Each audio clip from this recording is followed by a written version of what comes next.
Colonel Richard Clark has decided to retire from the service. He was the guy appointed by Secretary of Defense Lloyd Austin to fire Air Force cadets and to issue letters of reprimand against Christians who refused the vaccine on the basis of their conscience.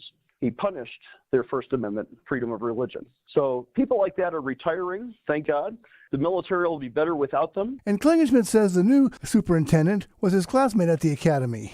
Tony Bauernfeind will be the right man for the job. He's going to lead the cadet wing into the next generation of merit-based performance, merit-based promotions, and merit-based training without the DEI woke classroom lectures that were telling recruiters, for example, in the Air Force, don't hire too many white male fighter pilots because that's not fair. And Klingenschmidt says the cadets are very pleased with the change. They know that racism is a sin, and they're not going to fall for being trained to do racism to promote less qualified people over more qualified people. I'm Chad Groening. Israeli Prime Minister Benjamin Netanyahu is working with President Trump to extend the ceasefire with Hamas and secure the release of the remaining hostages held in Gaza. We're going to fight Hamas, and at the same time, we're going to release the hostages. And that's essentially what we've been doing up to now. I never gave up on them.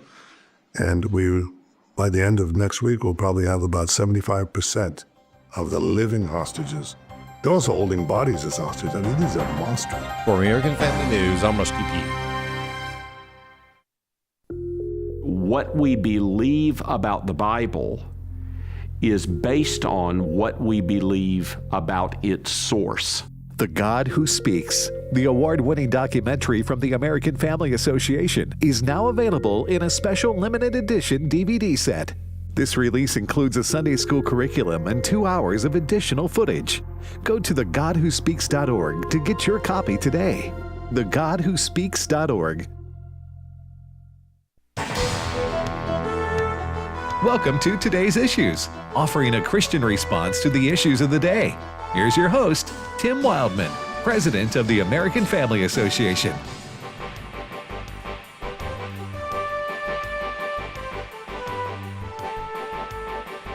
Hey, good morning, everybody, and welcome to the program Today's Issues on American Family Radio. Today's Monday, February the 10th, 2025.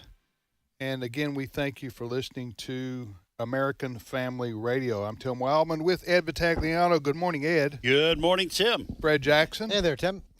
And Steve Paisley Jordahl will be coming along next half hour, in an hour from now, to join us. But we hope everybody had a great weekend. My condolences to the Kansas City Chiefs fan base. Do you express condolences? I don't. I'm just going to say I don't feel the need to express condolences. Because they've already won. They won two in a row. Two in a row, and they won 3 of the last 5, right? Yeah.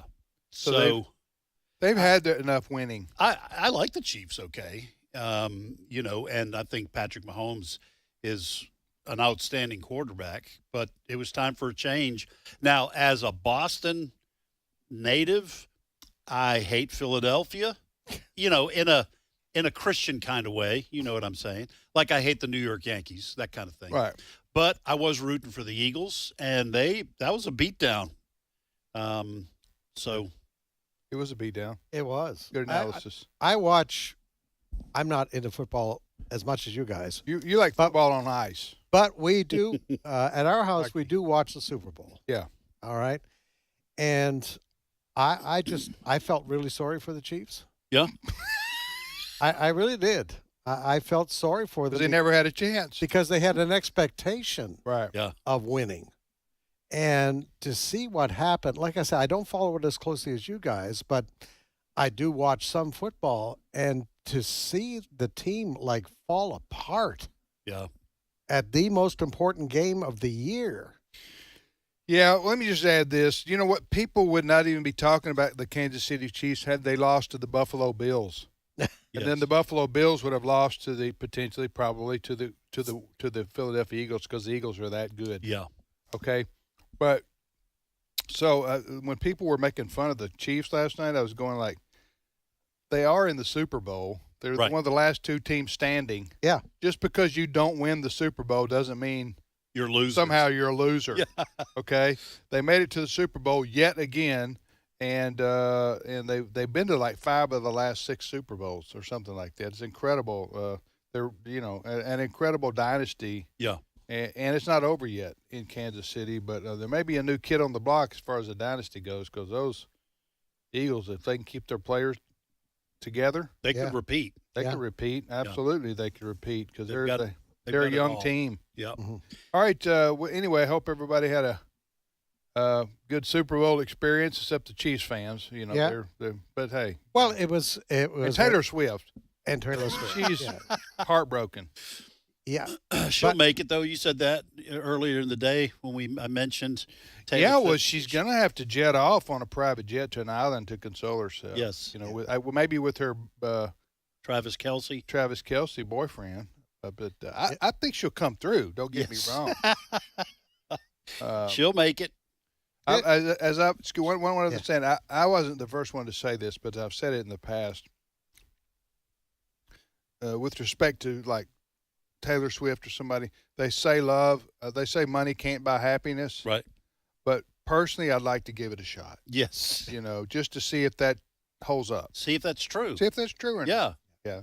Anyway, it's interesting. President Trump became the first sitting president to attend a Super Bowl game. Yes. He arrived there on Air Force One.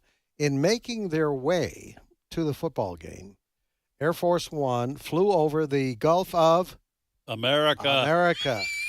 And here was the announcement aboard Air Force One, cut number 13. Air Force One is currently in international waters, for the first time in history, flying over the recently renamed Gulf of America. And that's what. Am I the only one that finds this hysterical? Oh, no, I don't think I am. I love President Trump and what he's doing. I just think this is comical. Yeah. Huh? But it's going to be official, You're telling me a president can rewrite the international map by an executive order? Not the international map. No. He is, with regards to everything that's done through the federal government here in this country, he can force them to change maps or whatever. Now, Rand McNally or whoever else makes maps, they'll probably continue doing it. Gulf of Mexico, as will everyone else. I think it's silly. I listen, to me. Am I the only one? It's to me, it's like a throwaway line. Okay, this is kind of like, okay. It's like a Saturday Night Live skit. We're flying over the Gulf of America en route to Cancun. This is like the Philadelphia Eagles laying a beat down on the Kansas City Chiefs and walking over there and drinking their Kool-Aid or their Gatorade. It's like, okay, this is not really that big a deal, but I'm going to do it because I can. Okay. So I don't think this is going to go anywhere. It'll be temporary, but it is. Yes, but if you don't call it the Gulf of America, if you slip, then Trump's going to fire you. If Trump, he can. This is like when I did something dumb growing up.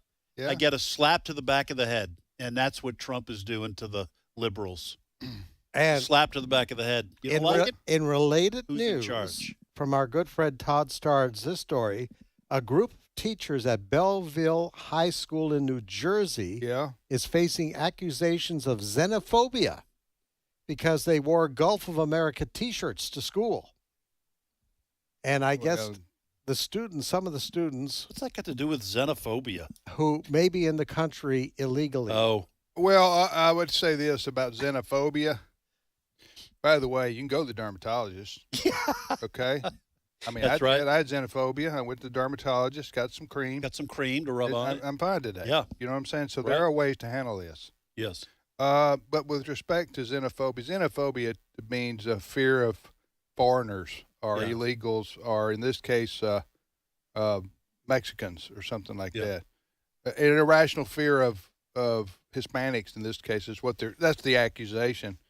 But just because you got a Gulf of America shirt on.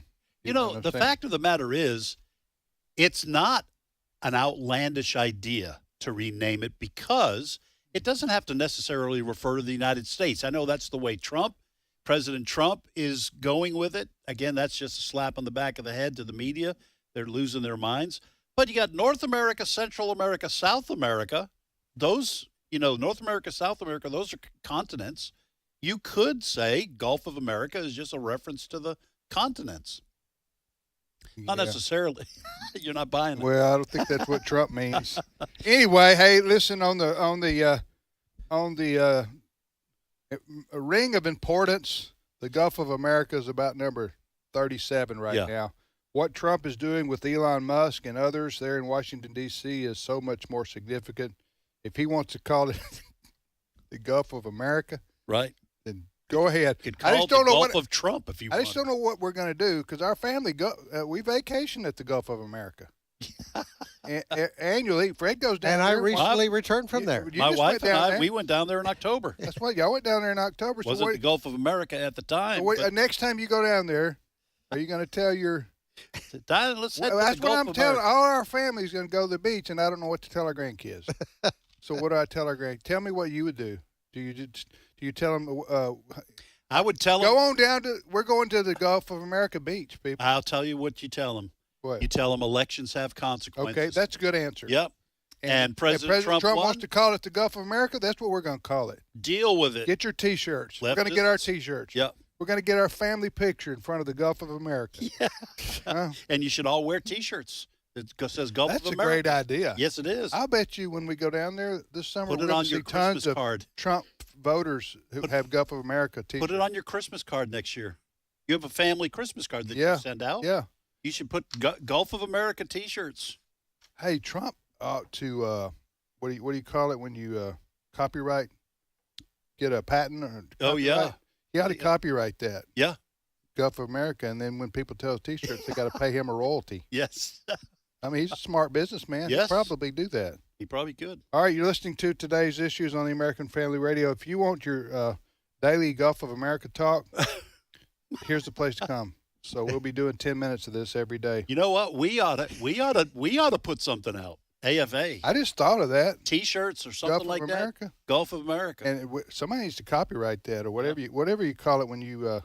Yeah, you can copyright it or trademark. I just told the whole world with what to do. Anyway, go ahead, Fred. In related news, it's all related. I have a family member that lives near the Gulf of America. Yes, you do. She was leaving her neighborhood this morning when 5 very large black vehicles rolled in. She lives in a new neighborhood where houses are being constructed. Yeah. And 5 very dark vehicles rolled up to a construction site, and out came heavily armed individuals. What? Yes.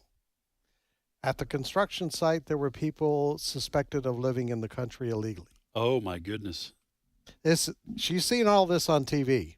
She's never seen it live. She said, Dad, it was like something out of a movie. I guess so. When she came back, those workers were gone. This is happening, folks, everywhere. It is amazing. They estimate now, Tom Homan, who is the border czar, right? They estimate now anywhere from 6,000 to 8,000 people who have been in the country illegally, and some of them very bad guys, right, have now been picked up and sent out of the country. And that's what, 3 weeks? Is it true that they're sending some of these folks to the El Salvadorian prisons? They're sending, well, El Salvador offered to take them. That's just like, that's these prisons you see a video of or pictures of with all the bald-headed men who don't have shirts on with tattoos all over. They looks like something. They got hundreds or thousands of them. Is that what we're talking about? They run a very tight ship there. I don't think they're big on rehabilitation or constitutional rights. Or constitutional rights, but they have it locked down. Yeah. So we're sending some there. We're sending. Well, no, I would take that back. We don't. They've offered. Yes, I think El Salvador. Yeah. And we're sending some of these folks to Guantanamo Bay. And now Gitmo. Although there was a federal judge in New Mexico on the weekend, with the help of the ACLU, stopped the transfer of some Venezuelans who were in the country illegally from being sent to Gitmo. And that's kind of this next chapter of this story, and I'm just looking at... Well, you know what this is going to do? Shut down illegal immigration into the U.S. Yes. Because all these people who are people who are wanting to come, especially the bad guys, They're going to say, okay, if I get caught, I'm going to Guantanamo Bay for who knows how long. Mm-hmm. So, or I'm going to potentially an El Salvadorian or Guatemalan prison that I don't want to go to. So, you know what? I'm not going to the U.S. I'm not even going to get on a boat and try to cross the Gulf of America to, you know what I'm saying? Yeah. So I think this is going to, what President Trump and his team are doing here is it's not only a physical deterrent. When word gets around, what you're talking about, Fred, where they're rounding up illegal aliens in wherever this was in Florida. Okay, that word's going to get back, or it's going to get over here, it's going to get over there.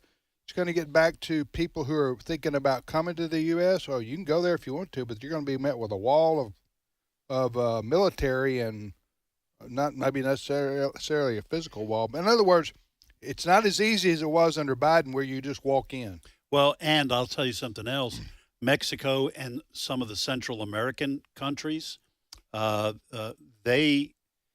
going to clamp down too, because it used to be. That's right. Okay, let them go through. Right. They're not going to stay. They're going to the U.S. But now they're going to say, no, we don't want them because they may get stuck here. But we're going to lock down our borders. Yeah, So Biden and company, all Biden had to do, not that I want to give Democrats advice here, but right. all Biden had to do was, when he took office in 2020, was just keep the Trump policies in place. Yes. If he had just kept the Trump policies in place, he could have prevented this massive millions and millions of people just flowing into our country illegally. And by the way, we're going to have to deal with that for decades. Mm-hmm. Okay, you're talking about 11 million, 12 million people. Biden just said, come on in, go where you want.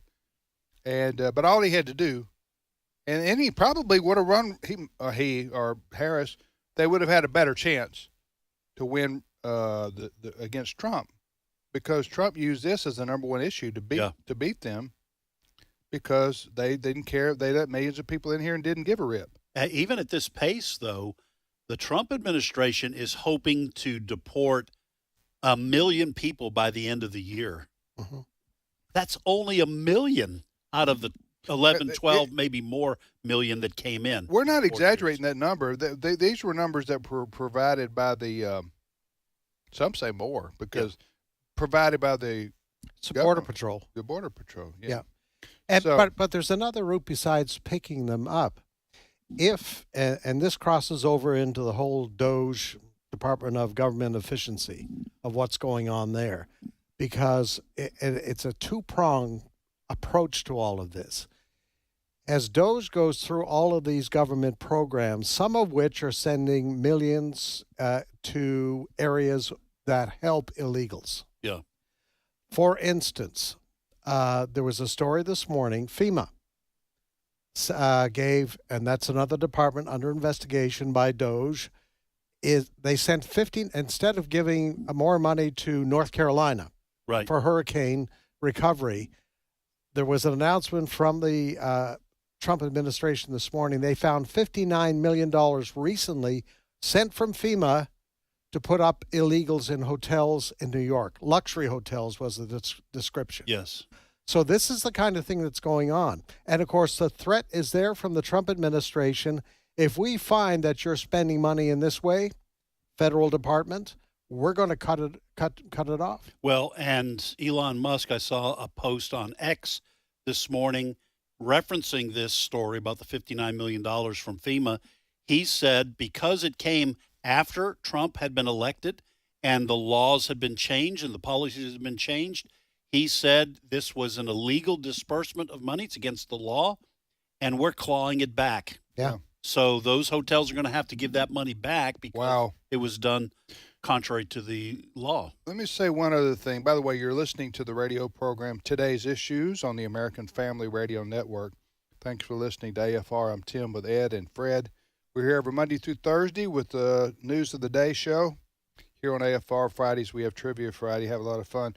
Let me just say one other thing about this illegal immigration issue and the fact that Trump is following through with his campaign promise to crack down on it and to stop it. And I mentioned that all Biden had to do when he took office was just keep the Trump policies in place, and they would have prevented, and he and or Harris may have won against Trump because Trump used this as the number one issue to win on.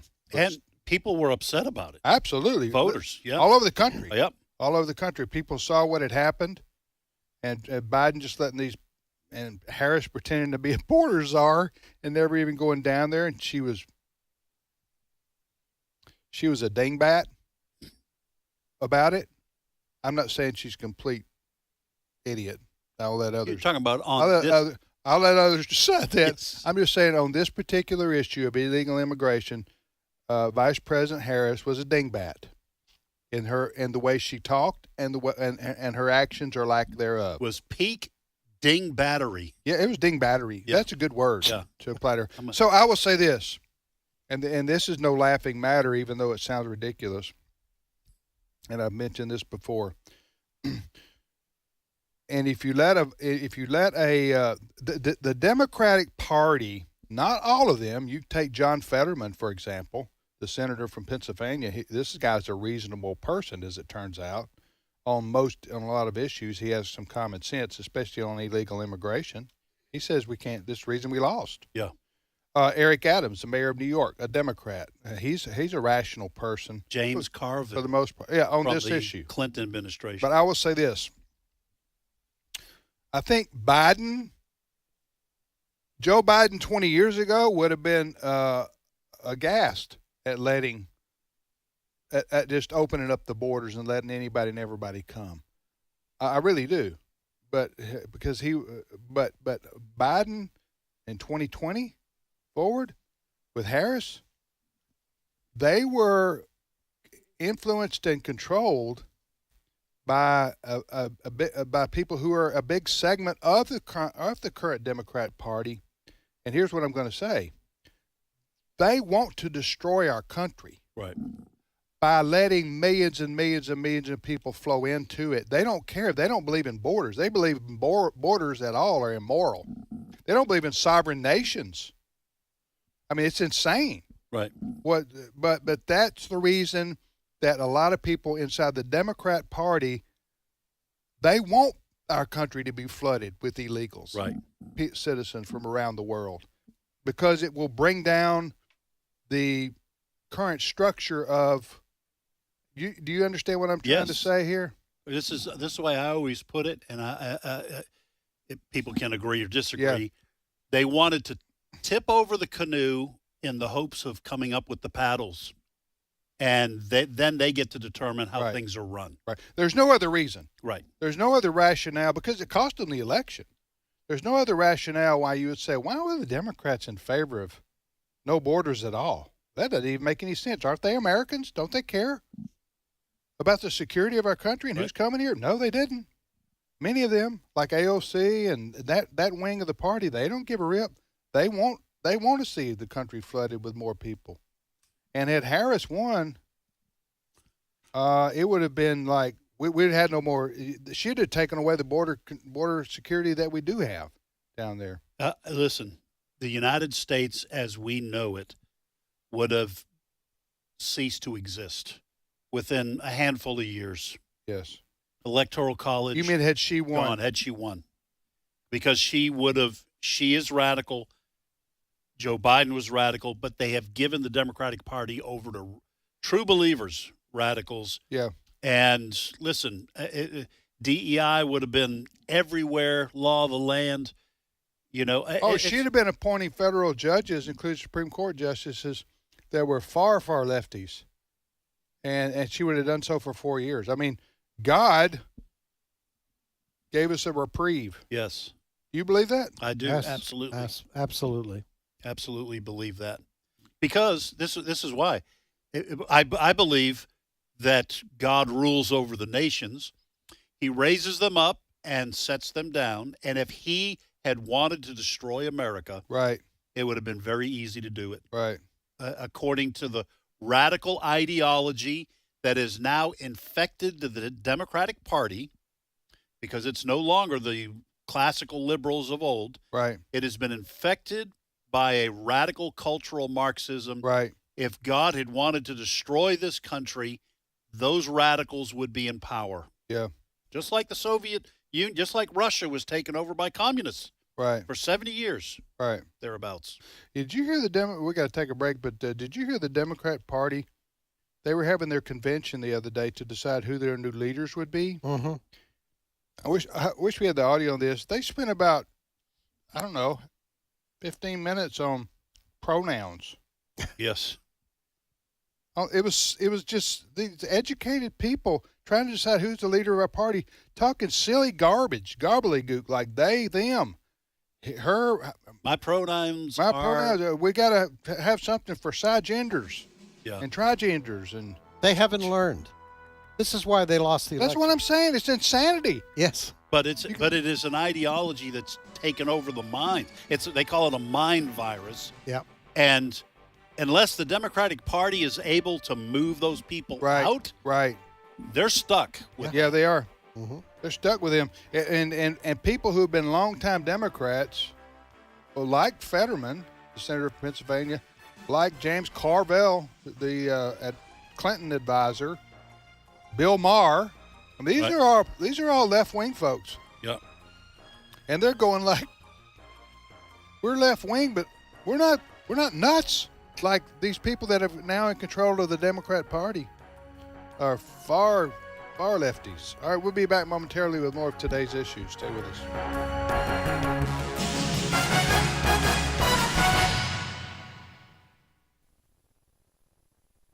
It's my turn. Here is your host for My Turn, Don Wildman. Criticism. All of us, at one time or another, are victims of it. And all of us, sometimes too often, are guilty of it. But there is nothing basically wrong with criticism in itself. It is only that we humans have a way of misusing it. Most of our criticism isn't constructive or even given in a spirit of helpfulness. Most of our criticism is nothing more than our attempt to belittle another's efforts. And that's where the real problem comes in. We have no higher purpose in our criticism than to make someone else look bad. It's too bad that we don't use criticism more like our Maker intended for us to use it, in a spirit of love and concern for those we criticize. I have an idea that if we used it in that method, there would be a lot less of it and more constructive results from it. Did you ever notice that those who get the most criticism usually give very little of it? And at the same time, these people usually do the most good for society and are appreciated the least for their efforts. Sure, there are exceptions, but generally speaking, that's the way it appears. I guess the reason that those who get criticized the most give very little criticism is that they know the deep hurt which cruel, cutting, unfair criticism brings. There are very few hurts that can compare with it. No one is immune to criticism, and those who more fully try to follow the way of the Galilean sometimes suffer the most. Many have been the number of people who have been pure in heart and sincerely trying to help their fellow man who have been criticized ever so harshly. I may be wrong about the matter, but I am of the opinion that if we are to be critical of someone or their way, we should at least offer a better way. Else, what good have we accomplished by our criticism? Any idiot can do the same, that is, be critical without being constructive. The Fisher of Men once said something about having a log in our own eye and trying to take a splinter from the eye of another. He said we would do well to first get the log from our own eye before trying to remove the splinter from our neighbor's eye.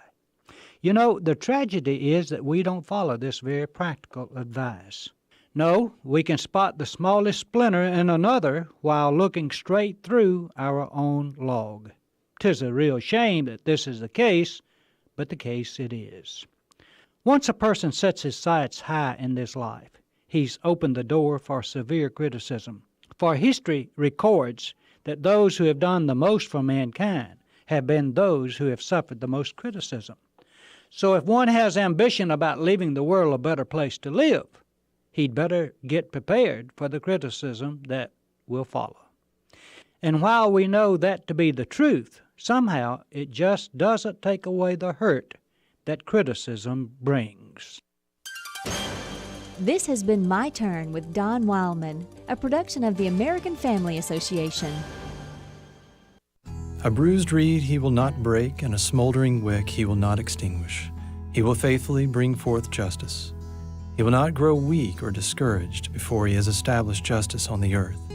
In his law the islands will put their hope. Isaiah 42, 3 and 4. American Family Radio. This is Today's Issues. Email your comments to comments@afr.net.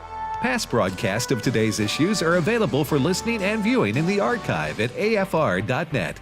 Now, back to more of Today's Issues.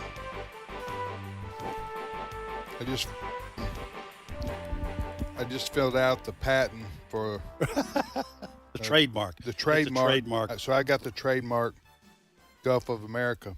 Yeah, you just filled it out during the break? I filled it out during the break. A government form? form? Sent it in. I got to pay $100. And I can make a killing off all these T-shirts. Every time someone mentions Gulf of America, I get a penny. I don't think you can actually trademark a place like that. Like I can't trademark the name Boston. Yeah. So, but hey, listen. But it's just now been changed, though. Some people say it's not a real place. Like Narnava. You know what I'm saying? Did I get it right? Narnia? Narnia. My bad. You tried to get it with Nirvana. I did. I did. Been Nirvana, yeah. All right. You're listening to the radio program Today's Issues. We're here every Monday through Friday on the American Family Radio Network. Again, hello to our new listeners in the Birmingham, Alabama, and Tuscaloosa, Alabama area.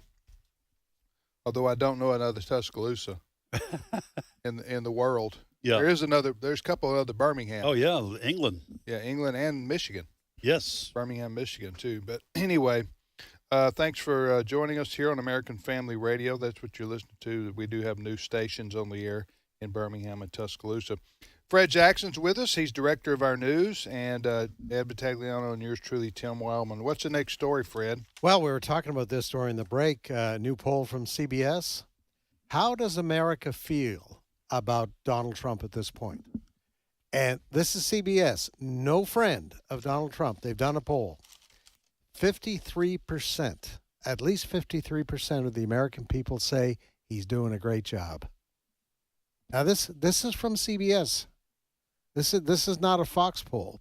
53% say he's keeping, and we talked about this, one of the reasons they give for agreeing with what Trump is doing, he's keeping his promises. Some of the other questions and answers, 69%, again, this is the CBS YouGov poll, 69% describe Donald Trump as tough, 63% energetic, 60% focused, and 58% effective. That's a CBS poll? That's a CBS poll. I will say this, though, okay, because this has been a wonderful couple of weeks, lots of stuff getting done. But one of the things that this CBS poll says, one key issue looms. Most Americans say the administration isn't focused enough on lowering prices. Inflation was a key reason Mr. Trump won the election. Tim, this goes to something that you frequently have said over the years on this show, is that presidents probably get too much credit when things go well and too much blame when things don't. When it comes to inflation and prices being up, I think Americans misunderstand how that happens and how quickly you can bring it down. Because I think they were hoping the prices would drop immediately. Some of that's because President Trump is always saying, in 24 hours I'll have this war done, and that hyperbole, but people come to expect it.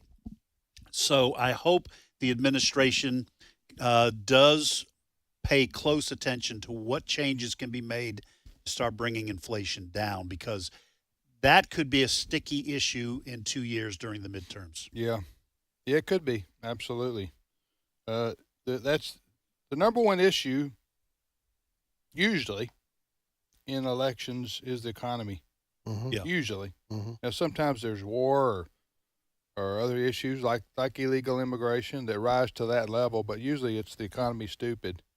as they say. So President Trump and the Republicans will be judged in 2 years on how that's going. You know? So, but I do think, you know, it's going to take some time, a year or so before you sort of start transferring the responsibility from the previous administration onto the new one, because they haven't even had time to enact their policies so far. And President Trump is, you know, he's walking a tightrope without a net with these tariff things that he keeps using. You know what I'm saying? Mm-hmm. I'm not saying it's wrong. I'm not saying it's wrong. I'm just saying it's risky, because once you say if you don't do so and so, I'm going to impose a 10 or 15 or 25% tariff, and then what if somebody calls your bluff and says, okay, we'll do it because I'll slap one on you too. And then that happens, and then prices escalate 25% between what we buy in China and you know what I'm saying? Yeah. That's now President Trump is a smart businessman. He knows the cards he has. Yeah. But at the same time, there's some risk involved in back to the economy I'm talking about here. I will say also that 70% in the CBS poll said that Trump is doing what he promised. 59% approve of his program to deport immigrants illegally here in the U.S. That's higher than I thought it would be. But that's the mood of the country. Well, people have seen the threat. Yeah. People have seen the result of Joe Biden's border policy, and they're scared. You know, you've got Democrats in Chicago, remember? Those parents? Yeah. They're really upset because education money is going towards educating and keeping illegals. Yeah. Anyway, hey, back to this hotel in New York. So, which kind of started this conversation. The story in the news is that Elon. Repeat that story, because I think that's important. This is since Donald Trump came into office, right? Since Inauguration Day, somebody at FEMA approved sending, and we have North Carolina still recovering from hurricane, right?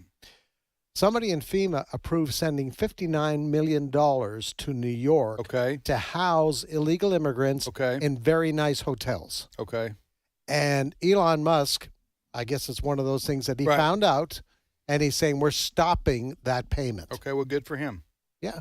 If New York wants to be a sanctuary city, let them pay for it. Right. Don't ask the rest of the citizens around the country to pay for your stupidity. Not while people in North Carolina are living in tents. In the winter. In the winter. Listen, I'm just saying, there are consequences to being a quote sanctuary city. Mm-hmm. If you want to invite the world to come to your city, as these liberal cities have done over the years, because they basically use that to criticize Republicans, namely Trump, and say, hey, he's a racist. We'll take anybody and house him because we have a heart. Right. Well, they had a heart until they got 100,000 of them. Then they go, hey, our heart's not as big as we thought it was. We got to pay for these people and house them, and they've got crime and trouble. We stop sending them. Remember Eric Adams, Mayor of New York? Stop it, please. Abbott, DeSantis, Republican governors who were saying, all right, we'll just ship them up north to where Chicago and Boston and New York, where they are always saying, criticizing the border states. Martha's Vineyard. Yeah. They sent them to Martha's Vineyard. So anyway, but that's another thing was the other day I saw with respect to sanctuary cities. It was which one of the secretaries had something to say about that? I'm trying to think. That y'all know what I'm talking about? Probably was Kristi Noem. It may have been. In other words, we're going to stop sending money to. Okay. Oh, I know what it was. If you're going to be a sanctuary, declare yourself a sanctuary city, and you're not going to cooperate with the federal government when it comes to illegal immigration, then we're going to cut off your money. Yes. Mm-hmm. Now, I don't know exactly how you do that, but was that Kristi Noem who said that? She's Homeland Security. Okay. Yeah. Well, I'm there not you go. Sure. Yeah. Huh? I'm not sure, but that's going to be the choice for a lot of these sanctuary cities and sanctuary states that have basically said we are going to be part of the resistance. That's going to wind up being their choice. Well, okay, you're free to do what you want to do, but you're not getting federal dollars to do it. But they're going to continue to hunt down people who are living in the country illegally in those sanctuary cities. Down and not with a gun. No. Yeah. No. However, and what they're saying also, if local officials get in the way, they could be charged. Right. Federally. Yes, because we're talking about the law. Yes. We're talking about the law. Mm-hmm. The law of the land is that the federal government is responsible for enforcing immigration law. Now, in the case of Biden and Harris, they told our immigration officials don't enforce the law. That was a decision they made, ended up costing our country and costing them in the election. But you can do that too. You can say slow walk it or don't or whatever. But in this case, if a city in America like Denver, or Chicago, or Boston, or New York, or L.A. says we're not going to cooperate with ICE, for example, then the federal government has the right to say, okay, if you're not, well, you probably take them to court and win on a constitutional matter. But you could say, okay, if you're not going to cooperate with us, being the federal government, and when it comes to illegal immigration, you're going to declare yourself a sanctuary city. Okay, then you just disqualified yourself from receiving any federal tax dollars. I think that'll stop that quick if that were able to implement that for sure. I don't know where this is going to go. It was just announced last week. But anyway, you're listening to Today's Issues. What's your next story, Fred? Well, I don't know if you guys at church, but I was asked by... By the way, the Eagles, they just scored again. Sorry, Chiefs fans. I don't know about you guys, but I get asked at church, are you having a tough time keeping up with Donald Trump and all the things that he's doing, the executive orders and all that sort of thing? And I said, yeah, we sure are. So I'm going to attempt over the next few minutes to bring you the latest on what's happening with DOGE. I've just been looking at the 4 networks we monitor here. Tell people who don't know what DOGE is, Ed. It's Department of Government Efficiency. Yes, and Elon Musk is overseeing that. He's not being paid anything. He's under the direction of Donald Trump. It's really funny to listen to Democrats saying, Elon Musk, it's totally unconstitutional what he's doing. He's just looking at how the taxpayers' money is being spent. Right. Yes. And that's unconstitutional. He has the authority of the office of the president to do the things that he's doing. Mm-hmm. He can't authorize actions to be taken. He can only recommend them to the president, and the president can decide whether he will take said action or not. That's basically how this is working. Yeah. He's an auditor. If you want to look at it that way, Elon Musk is auditing the federal government. By the way, you think he'll go to the Federal Reserve? He's looking everywhere. Yeah, and you're probably going to find a lot of waste over there at the Department of Defense, too. Oh, yes. Don't you think? I mean, I'm a big fan of our military, but I think the DOD's probably waste a lot of money, too. Well, Trump said on the weekend, next stop, Department of Education, and also the speed in which Elon Musk and his little tech boys are taking down the federal government is never astonishing. Seen anything like it. Huh? I've never seen anything like it. Well, listen, government usually moves at a glacier-like pace. Right. You just go, okay, well, that's a great idea. We'll probably see that happen in 10 years. Okay, now it's just boom, bada bing. It's just one thing after another. Right. Now the big question is going to be how much control does a president, who's the chief executive officer of the federal government, how much control does he have over agencies? Can he fire? Presidents always have. That's why, do you know a president comes into office and the first thing he can do constitutionally is fire all the U.S. attorneys. Yes. Yep. Across America and replace them with his own choices. Mm-hmm. Mm-hmm. So, I mean, there's very little power greater than that. Mm-hmm. Maybe the appointment of federal judges, but those have to be confirmed by the Senate. I'm just saying Listen, these Democrats who are now crying foul against Elon Musk and President Trump about the Constitution, they didn't have a problem with Biden said, I don't care what the Supreme Court says. I'm going to go ahead and pass on the debt of students all over America to the American taxpayer. Yeah. Remember that? Oh, yes. He said, I don't care. Basically, or he may have said it just like I said it. And that happened about, what, a year and a half ago or so? He was wanting to grease the skids for his reelection. Right. Where were the people who were concerned about the Constitution then? Right. About the president overstepping his authority, right, is what I'm saying. Listen, Biden's actions, and Harris too, have given President Trump a whole lot of cover on any kind of arguments about the Constitution. I'm not saying we don't need to have discussions and arguments about the Constitution, because the Constitution trumps, so to speak. Excuse the double and what am I trying to say? The double meaning there. Because it is important, and I don't want Republican presidents trampling on the Constitution either. Right. Because there's going to come a day when the Democrats are in charge, probably, and there's going to be a flip. You know what I'm saying? Right. So I'm not in favor of that either. But so far, I haven't seen anything that the president is doing, President Trump, that violates the Constitution. Again, people want to say, well, Elon Musk is unelected.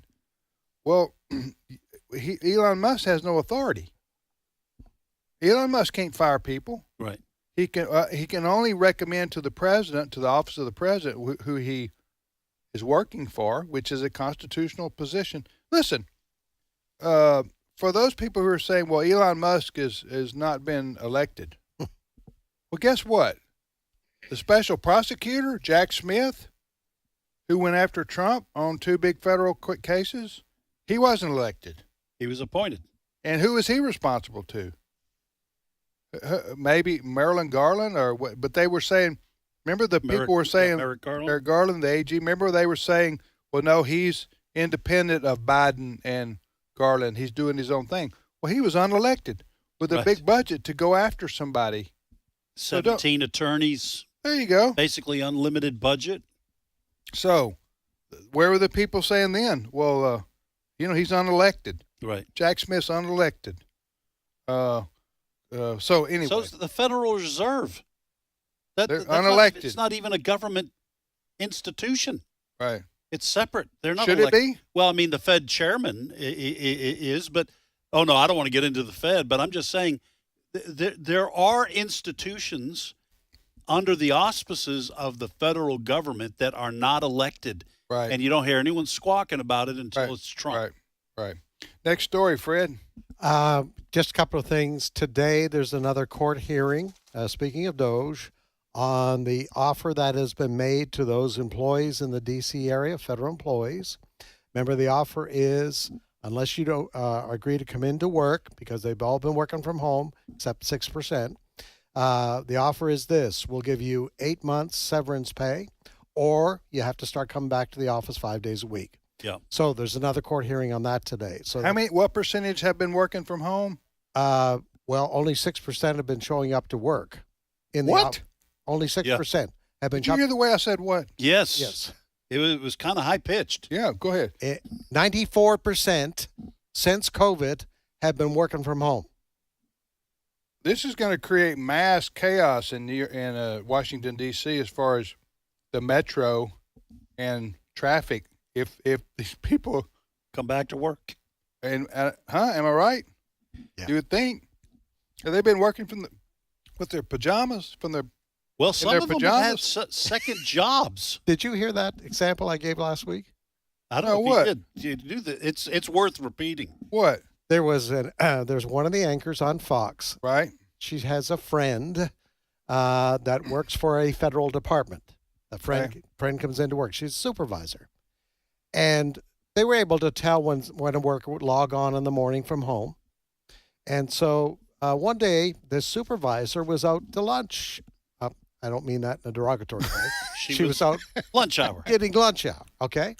She goes to this department store. I think it was a Macy's or something like that. And she sees this worker who had logged in the morning working at the makeup counter. Second job. Double dipping. Double dipping. We're not getting talking ice cream here. Getting a government paycheck and then working. And where the young lady or whatever was working at the makeup counter. Got to give her credit for working. Hustle, Charlie Hustle. Yeah. She was saying, I have expenses. So she's logged into home like she's working Yeah. for the federal government, and then she leaves and goes down to work at the department store. Yeah. At the makeup counter. Yeah. It's pretty cool. Yeah. So apparently she could commute to the department store, but she couldn't make it into work. Yeah. Listen, we have since COVID, almost everybody across the country, government and private business, has adopted to a new way of working where you don't necessarily have to be physically at the location to work, to get work done. But with that still is accountability. Yes. For projects that need to be done that you're getting paid to do. That's what we keep up with here with our employees who do some work off campus or at home, as it were. But with the federal government, they're notorious already for no accountability. Right. Mm-hmm. And you can't fire them. Now, that's the reason they're squealing like a pig here, is because Elon Musk and Trump are firing them. Well, but I'm saying they're being offered severance. They're being yes, that's right. 8 months. That's it, and that's a good offer. I would take that if I were them. But what I'm saying is, it is time for our public employees to be required to come into the office and work, because otherwise you don't know that they're working, and if they're all and if you got this kind of example going on. How many of those are there out there where the government workers log on, but they don't do anything, or they don't do enough to, and do you really think, I don't mean to be, I guess I am being broadly critical of federal government employees. I don't mean to sound that way, because I know there are a lot of wonderful people who work for the federal government and have, but if you've got 5 people in a chain working for the federal government and they're all getting paid, and number 1 or number 2 doesn't give a rip what number 3, 4, and 5 do or not, because they don't care, they're not going to be accountable either. That permeates the whole agency. Yes. Mm-hmm. Huh? Yeah. And we've all heard the jokes about good luck trying to fire them. Right. Because they don't ever get fired for job performance, rarely, or lack thereof. Because they're unionized. I think what I'm saying is, although I don't look forward to dealing with the traffic having to do with people coming back into the office. Are you talking about 6% nationally? Or are you talking about in the D.C. area? It's the D.C. area. Wow, that is going to create some. Well, we've been hearing that for months, that if you go visit a government building, it's mostly empty. Yep. Yeah. Not any longer. So who's saying? They're saying come back in. Who's saying come back into the office? Trump. This is part of DOGE. Okay. This is come back into the office to work, or we're going to start laying people off, or we'll offer you 8 months for you to voluntarily leave the employ of the federal government. Why do you think they're doing that? To avoid lawsuits? Yeah, I think probably to cut down on the amount of legal Have some trouble. human compassion for people who want to get out. Well, and listen, if you want to incentivize, if you want to cut the number of federal workers, and 3 million there's 3 million federal workers, 600,000 roughly for the U.S. Postal Service. That's how many people live in Mississippi. Now, that's not military numbers. That's 3 million. A separate 3 million, I think. But if you're wanting to pare that down and you want to do it quickly, fairly quickly, with as least legal hardship and risk as you can get away with, then you incentivize it. You say, hey, listen, I'm going to dangle a carrot. Right. You'll have 8 months of severance. Right. Hey, you're being paid. Wow. You can start a whole new career. Yeah. And in fact, if you start a second career, you're basically getting 2 paychecks. There's going to be a lot of people, because they don't want to work, going into D.C. to work every day. They're going to take it. Yeah. It's a fair offer. Beyond fair. Go ahead, Fred. Well, here's one you probably haven't heard of. Russell Vought, graduate of Wheaton College, Christian guy, is now the director of the Office of Management and Budget. Probably one of those things you don't know much about.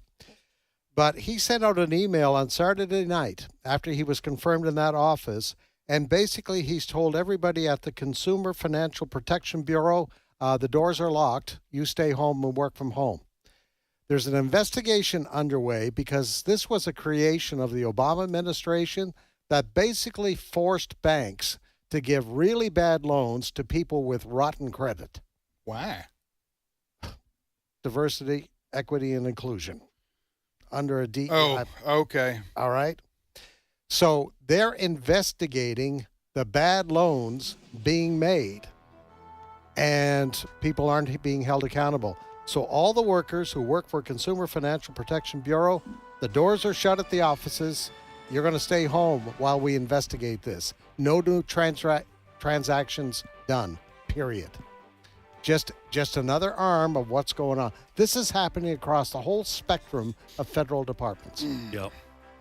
And it's happened quickly. Oh. It's a lot of these workers are stunned by the speed in which the Trump administration has done this, and the fact that he's actually keeping his promises. Yeah. There's a new sheriff in town. Yes.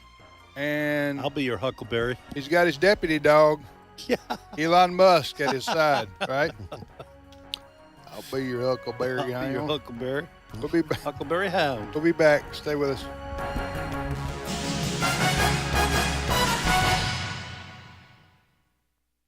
The views and opinions expressed in this broadcast may not necessarily reflect those of the American Family Association or American Family Radio. Faith, family, freedom. American Family Radio. The climax of the book of Exodus, the Creator God came to dwell with his people. You can't approach the holiness of God however you want. Jesus understood this when he says, I am the way and the truth and the life. No one comes to the Father except through me. Friends of Israel, bringing biblical truth about Israel and the Messiah. Saturdays, 2 p.m. Central on AFR. This is American Family Radio, a listener-supported ministry of the American Family Association.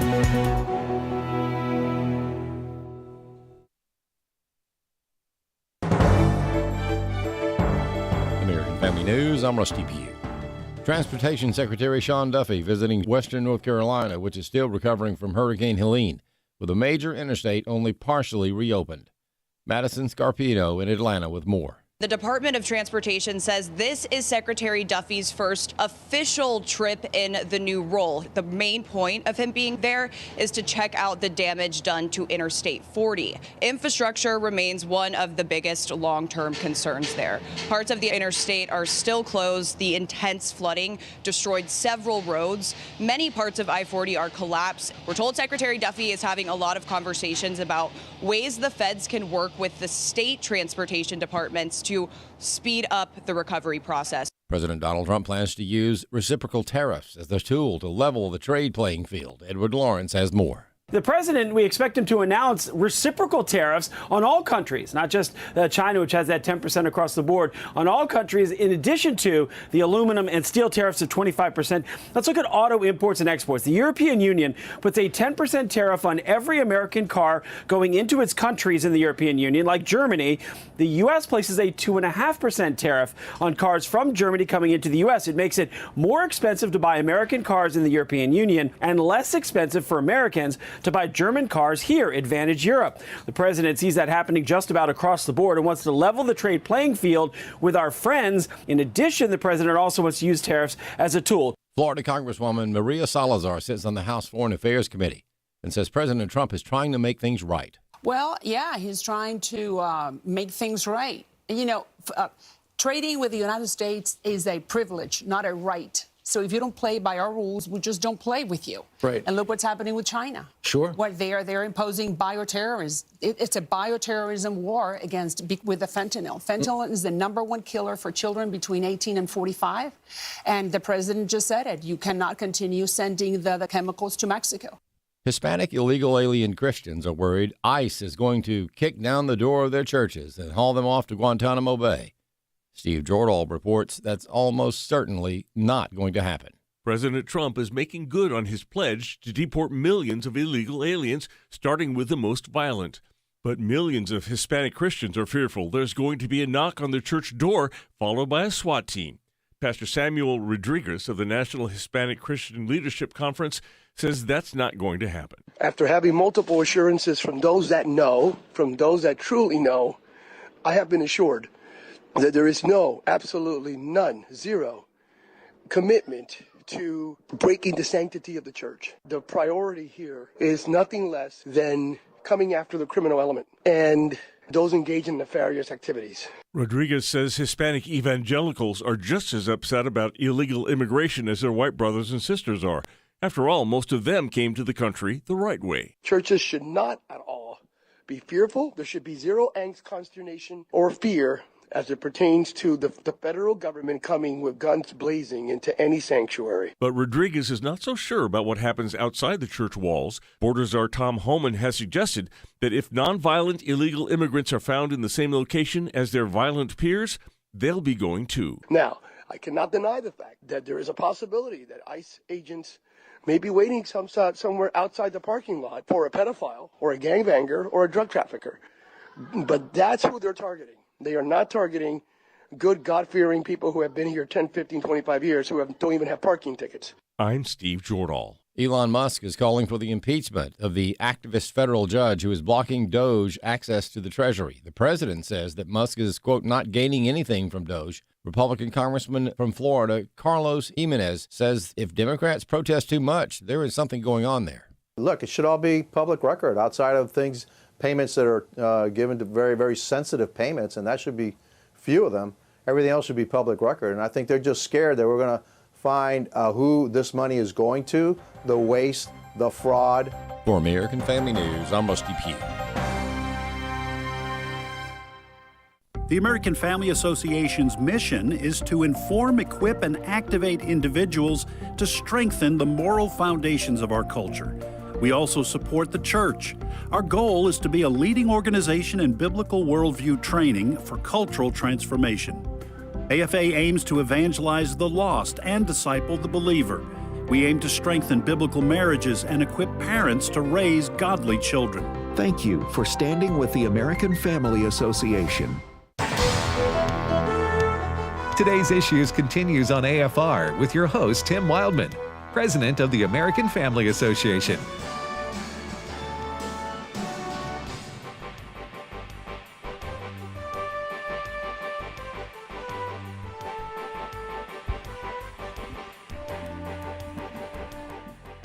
Hey, welcome back, everybody, to Today's Issues.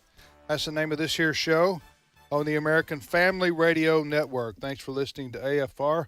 We do podcast this show daily, so if you miss it and you want to download it, just take you.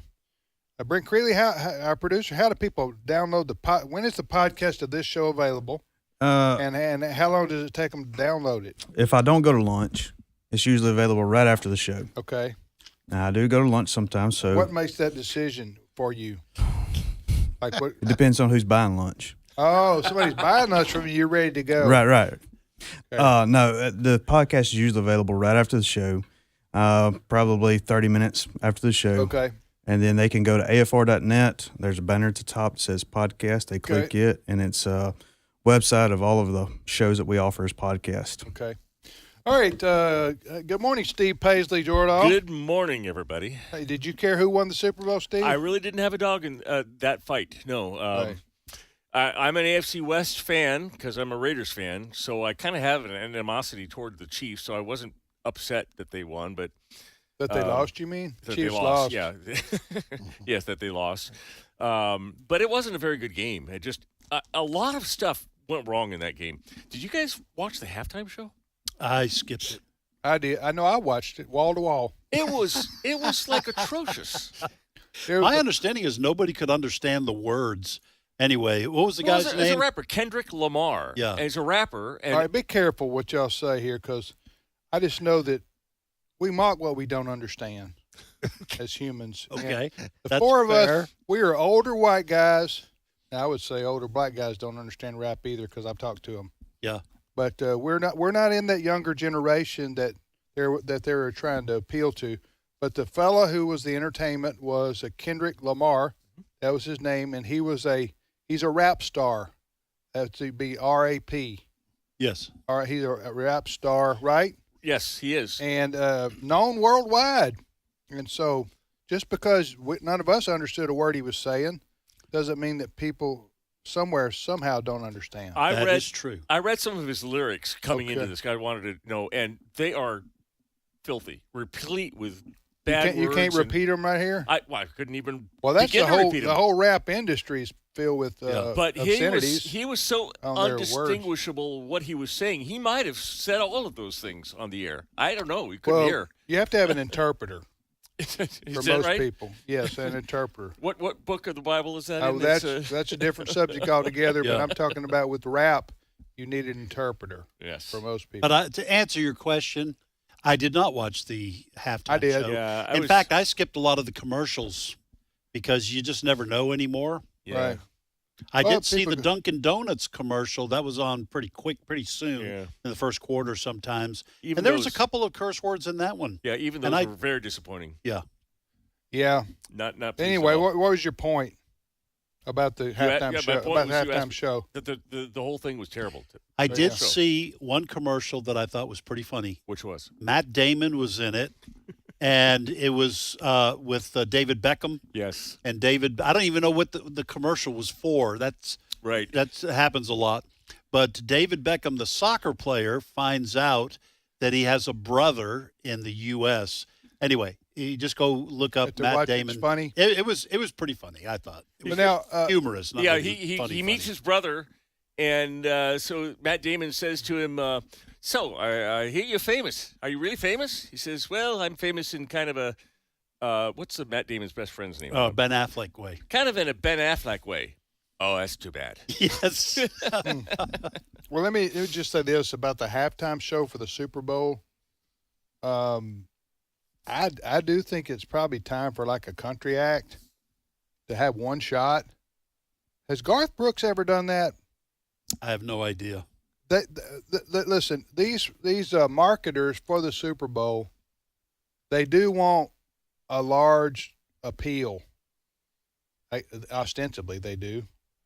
And they want a recognizable name, right, to do the entertainment. There's only a few people that fall into that category.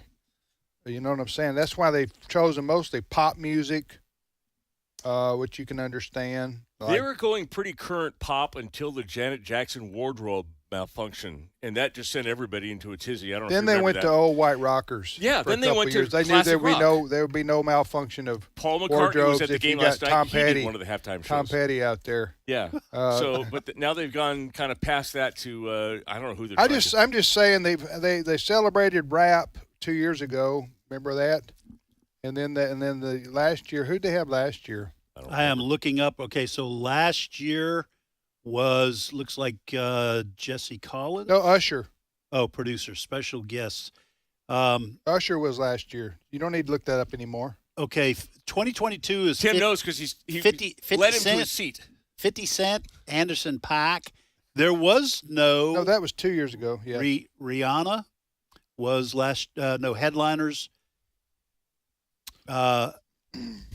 I'm looking for special guests.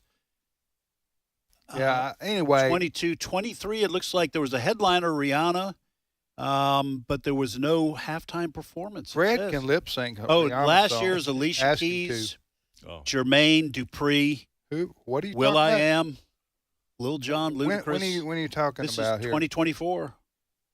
Usher was also. No, Usher was the main halftime entertainment.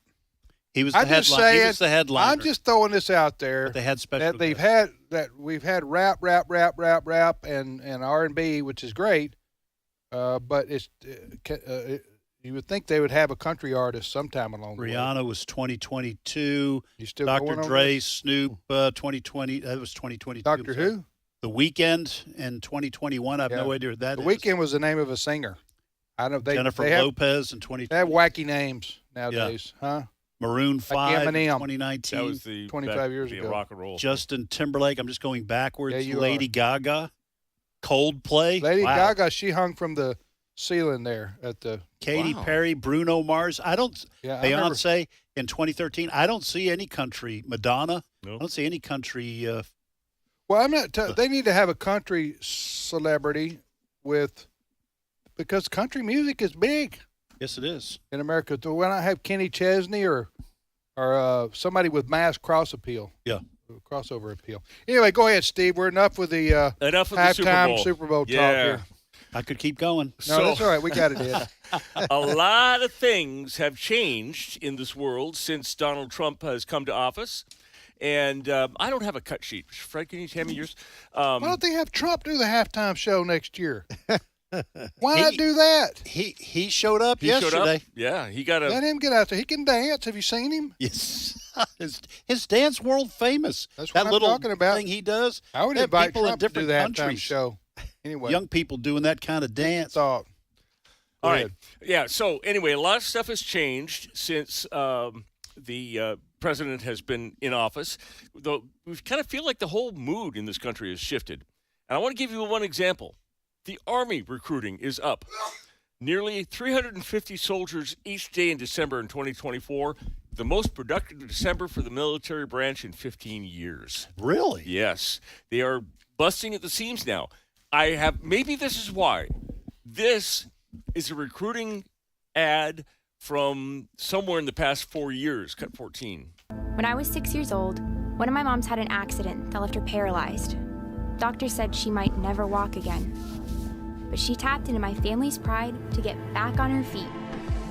Eventually standing at the altar to marry my other mom, I needed my own adventures, my own challenge. And after meeting with an Army recruiter, I found it. A way to prove my inner strength and maybe shatter some stereotypes along the way. Stunning why they didn't just get a whole bunch of people to sign up for that Army. When was that ad? That was somewhere in the last 4 years. I don't know the exact date. And we haven't been able to meet our recruiting. They were very much in deficit during that time. But since Trump took over, some people will say a little bit before he took over, a little bit before the election. And Pete Hegseth was in that. This is today's Army recruiting. This is a current Army recruiting video. I'm sorry, cut 15. It's something I can't explain. It's the same thing as family. The brotherhood you build, you're going to meet a lot of cool people that you're going to get along with, and it's going to be a real nice feeling seeing each other grow. You could better yourself, honestly. I mean, it grew me as a person. It'll make you someone you never thought you could be. It'll push you farther than you would ever push yourself. And I think that is priceless. That is definitely priceless. Now, that's the only one I could find with words. All the rest of them were guys riding tanks and shooting howitzers. Which is what the military does. Right. Yes. They kill people and break things, as someone famously said. Mm-hmm. That's the military's job. Yeah, so recruiting is up. Seriously, that's good for our country. The military, they're getting rid of all the woke garbage is going to be gone away with, at least for 4 years. The woke stuff. And but what you're saying is that recruiting numbers are breaking records. Yes, they are currently. Because people want to sign up to serve in a military that's not full of wokeness. Right. They want to defend the country. They Right. want to put their lives on the line. They don't want to have to tell, hey, you're going to have to bunk with a transgender dude. Right? Yeah. I guess you call him. And by the way, I think Mike Huckabee is the person who said that. Said the what? purpose of the military is to kill people and break things. It's not to transform the culture by trying out some ideas that some people think are. That's. Well, I noticed that first ad you played during the Biden years was, yeah, talk to my second mommy. Remember that? Did you hear that? Did you catch that? I did. Yeah. Go ahead. Oh, me? Okay. Yeah. All right. Hey, guess what? We knew it was going to happen, and it finally has happened. The Boy Scouts have officially dropped the name boy from their name. They are now Tell me you're just the kidding. Scouts. No? Tell me you're kidding. I am not. 2013, It's they now began scouting. to allow gay boys into the Scouts. 2015, they allowed gay Scout leaders. What could possibly go wrong there? The Boy Scouts Are now the have Scouts. have ditched the word boy? Yes. And girls are allowed in? Yes. Yes. Well, then what are the Girl Scouts going to do? They sell cookies. Why- No, they have their own. But are they going to ditch? In fact, are they going to ditch the word girl? They got upset at the Boy Scouts. I don't know if they filed a lawsuit. I think they did. because they said that if the Boy Scouts, formerly known as Boy Scouts, become just Scouts and girls can join it, it'll hurt the Girl Scouts. Sure it will. But the Girl Scouts allows trans people and stuff like that too. So the Scouts have taken the word, so they're going fully woke. Right? Am I right? Yes. Yeah. The Boy Scouts of America. Now are they even calling them Scouts of America? Are they? Steve, hello. They are. I'm sorry. We're doing a live radio show here. Some of us are. Just tell them you text in 12 minutes. Yeah. Yeah. Yes. No, they're called the Scouts. Just called the Scouts. That Scouts. sounds like a joke to me. I know a lot of people still involved in Boy Scouting who don't approve of the wokeness. I don't know if this will cost them any members or not. This is silliness. No, in making the announcement last week, yeah, they talked about how proud they were of being open and diverse. Okay, it's gone as an organization, and by that I mean all the leadership is all in on being woke. So you can't get that back. What's that alternative to Boy Scouting, now called Scouting? Yes, you heard us right. Trail Life USA. Trail Life USA. Look it up. Our friend John Stenberger helped do that in Florida. Trail Life USA. And there's also an alternative to the Girl Scouts. Heritage Girls. Heritage Girls. Check it out. Listen, the ideology behind an organization is important because it will direct the kinds of leaders that they hire. It'll direct the kinds of leaders on a local level that will be teaching your children. It matters. And the Girl Scouts went woke and pro-homosexual long before the Boy Scouts. In fact, when I was writing full-time for the magazine here, I did a series of articles on the Girl Scouts, laying out the infiltration of that organization by those who believe in a pro-homosexual kind of worldview. And then the Boy Scouts fought the fight for a while. In fact, they won a case before the Supreme Court, I think James Dale case. But then they just kind of collapsed, and their desire to hold the line against it crumbled under the extraordinary pressure they were under. So, folks, when we talk about Trail Life and Heritage Girls, it matters what ideology drives the organization that you hand your kids over to. And so be careful. That's all we can say now, because the Girl Scouts and what used to be known as the Boy Scouts, those organizations are gone. And they are woke, especially when pro-gay, when the Boy Scouts of America, their leadership says we're ditching the word boy. Yes. Well, it just got too hard, Tim, to be able to identify what a boy is. Well, that's the kind of wokeness that destroys organizations right there. Destroyed Bud Light. Yeah, and Christian denominations have been ruined over this kind of thing. Destroyed Bud Light. But by the way, I know we don't want to spend too much more time on the Super Bowl, but I did see at least one Bud Light commercial, and I noted that somebody commented that Bud Light is overcompensating. Yes. Because their ads now are super macho. And they're trying to distance themselves from Dylan Mulvaney. Yeah, the Dylan Mulvaney. Transvestite that was on? Yes. A couple of years back. Huh? Yeah, the trans influencer. But now they were like these real macho guys firing Bud Light, cans of Bud Light. Right? Yeah, Peyton Manning's all into it. And all right, next story, Steve. All right. Be careful and pay attention to what's going on in your schools, local schools, people, because sometimes things go on that you're not quite aware of, or it goes farther than you think it will.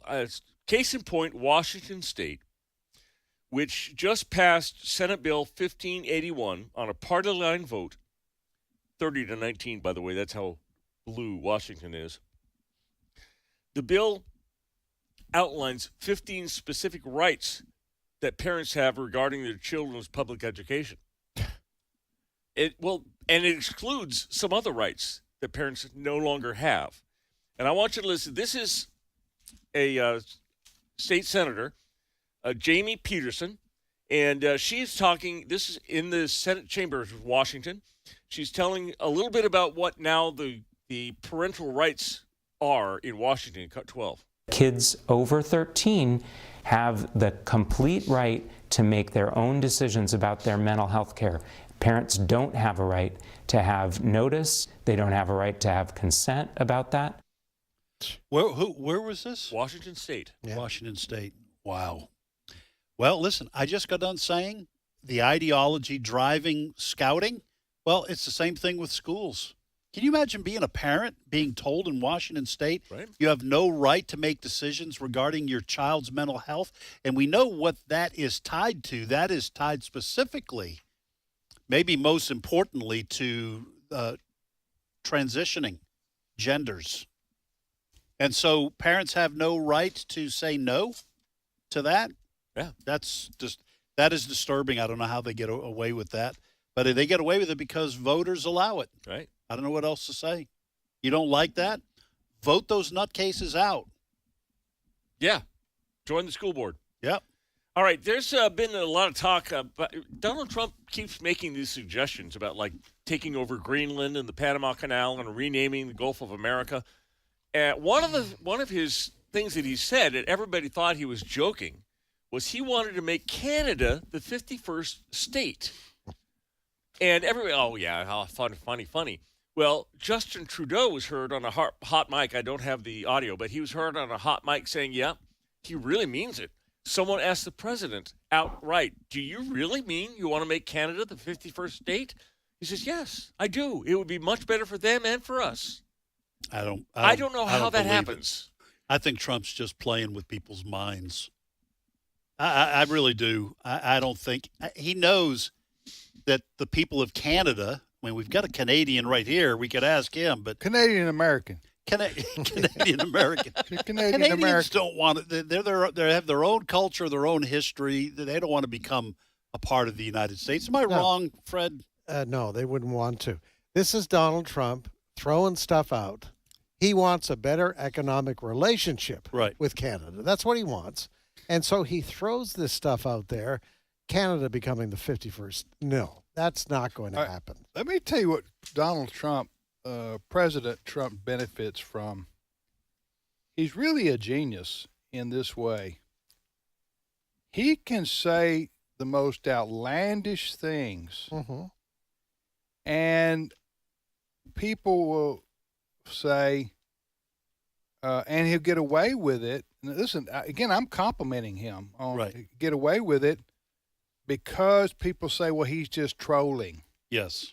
Or he's just being, he's just saying stuff to get a rise out of the left or out of other people, right? Yeah. But then if it works out for him, he can take credit for it. Yes. You see what I'm saying? Like the Greenland thing, if that were to happen. Yes. Because by saying Trump really wants to make Canada the 51st state. So you're telling me he's not smart enough to know that can never, ever, ever happen? Yes. No, he's not. He is smart enough. He's smart enough to know that'll never happen. But he says it anyway, like he's serious. Let me tell you an example. Yeah. How Trump plays this. Again, I'm all for President Trump and what he's doing now, but this is the way he operates oftentimes. He says, I'm going to build a wall between the U.S. and Canada and between U.S. and Mexico Mexico's going to pay for it. Yes. He went with that for a year. That's how we got elected. How we got elected in 2016. After the election, he goes, I was kidding. Yes. Mexico's not going to pay for a wall. Are you crazy? I was joking around about that. Yeah. So that's how he plays both sides of the fence sometimes from a PR standpoint. Well, and it works for him. And not only all that you just said is absolutely accurate, but you know what? What happens is the media spends precious time talking about Canada becoming the 51st state, and they're not talking about DOGE. Yes. Or they're not That's talking true. That's about what I'm saying. nominees. He's a genius on that kind of thing. Yep. So he knows how to manipulate the media. But I think who was it? Ray Pritchard, I think, said you can. What did he say about Trump? He can you can don't take him seriously. No, don't something to the effect. You can listen to what he says, but don't always take him seriously. Yeah. Even though he sounds like he's serious. Yes. But the genius of what Trump does oftentimes is you don't know whether he's You don't know which is which. You don't know whether he's kidding around or trolling or whatever because he'll say it straight up. Like take over Greenland, Panama Canal. And I'm not even ruling out the use of the military. He said about Greenland. Yeah. Well, I don't believe that for a second. I don't believe that he would invade Greenland.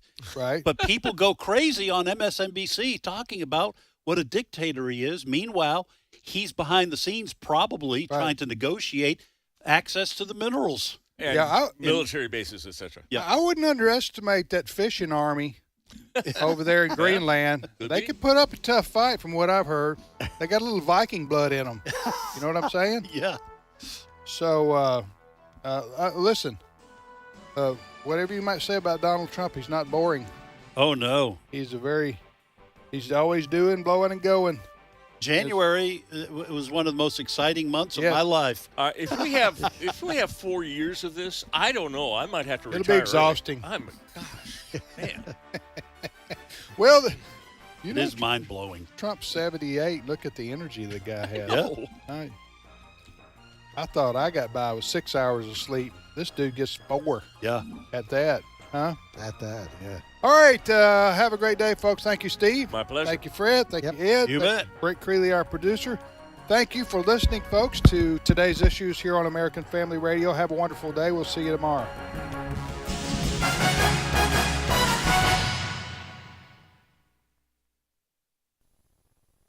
Hello, everyone. I'm Tim Wildman, president of American Family.